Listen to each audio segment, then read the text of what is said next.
Nice shirt. Shit, how do you say thank you in French? D'accord? D'accord. No, it's like okay. Merci beaucoup. Merci beaucoup. Yeah. I took 4 years of French. Yes, you can tell. No. See, nice shirt. Now, if you're looking for a nice car deal, I love when you findthebestcarprice.com/insider, link down below.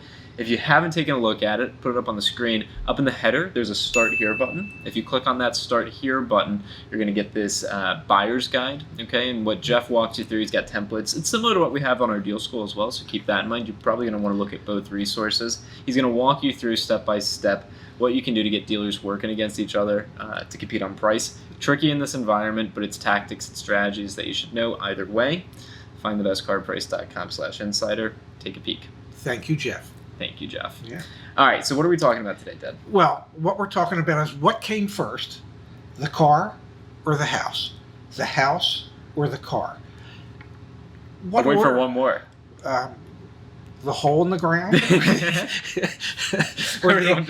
the explosion? I don't know. What came first? But the point of this is what should come first? The house, the car, or the house. And the reason that we're talking about it today is there was an article recently in the Washington Post. Yep. Headline being, how buying a new car can affect your ability to purchase a home. Yep. Okay? So I'll make this very well could be the briefest video we've ever done. What comes first is the house. Okay. Okay. And the reason the house comes first, and it's really kind of simple. When you go to buy a house and you go to get a mortgage and you've gone through this process, yep. and your sister's going through this process right now, they look at all your income to debt ratio criteria, what outstanding loans you have now, credit card payments. So if you go and buy a car, a $40,000 car, and you suddenly have a $600 a month car payment yep. for that car, well, to the mortgage company, that's $600 a month less that you have that would be available to put towards a mortgage. Yeah. So they're thinking about, okay, instead of qualifying for $300,000, you might only qualify for a $260,000. So there's the obvious implication. I think they refer to it, and I could be wrong here. Correct me in the comments, or you correct me.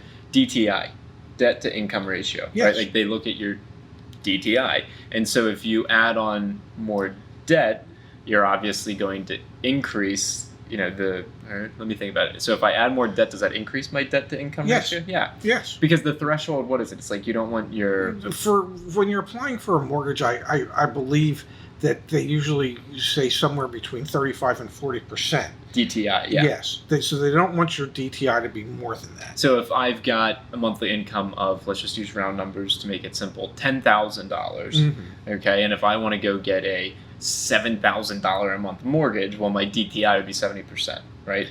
So that's not happening. No way, Jose. Yeah. I don't know who can afford that, yeah. But if you can, more power to you. So if I can find something like a mortgage payment that's, let's say, $3,500, mm-hmm.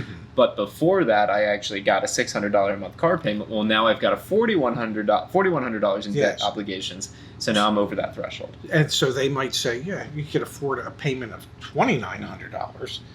And, that impacts the amount of house or the amount you can spend for your house when they're limiting your mortgage ability. There is a fatal flaw in this argument, though. Okay, I'm waiting. Can you drive your house? A motorhome, yes. Yeah. You're quick. Well, not really. You can sleep in your car, though. Just saying. You could, and many people are. Yeah, and I'm not poking fun sad. at that. We're not poking fun at that. So what I would suggest to you is about 50% of all people who buy a home... You told me this. Yeah, I remember this. Buy a car within a year of having purchased the house, usually within 6 months of having purchased the house. Yep. So if you're a car salesman, you want to get friendly with every realtor in town.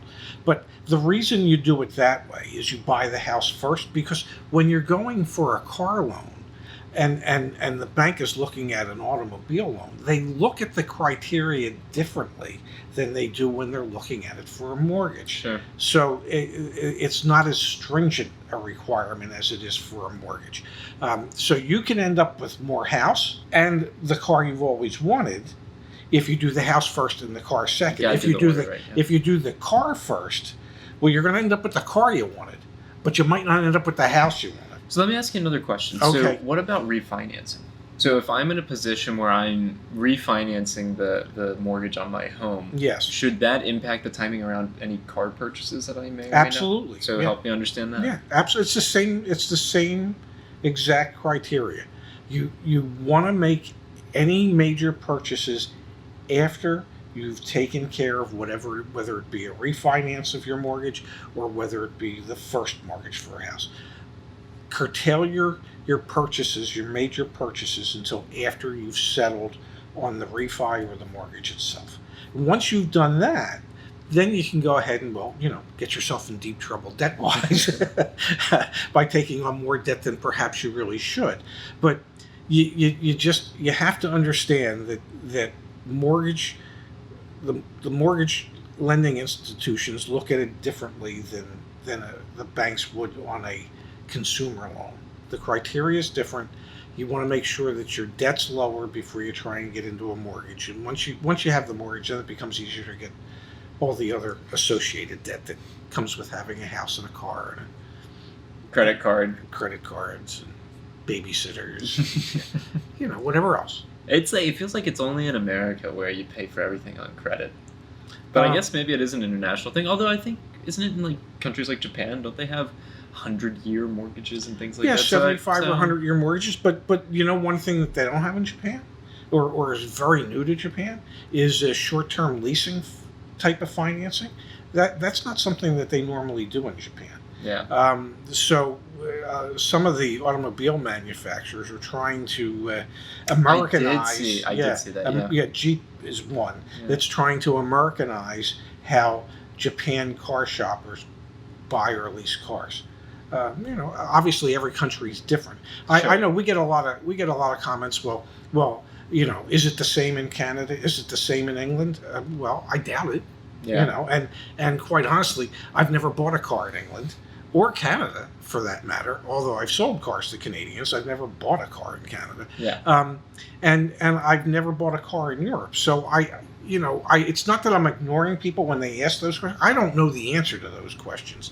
But yes, this country is founded on, lives on credit, and so doing it right so that you can maximize the amount of stuff that you can get that you really can't afford is the American way. The American way. Get the house first, the car second, and everything else third and fourth. Buy the house first. Yes.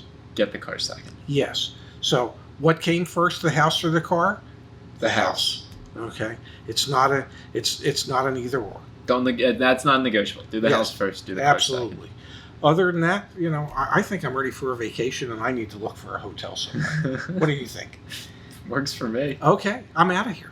See you guys. See you, Dad. Thanks, Zach.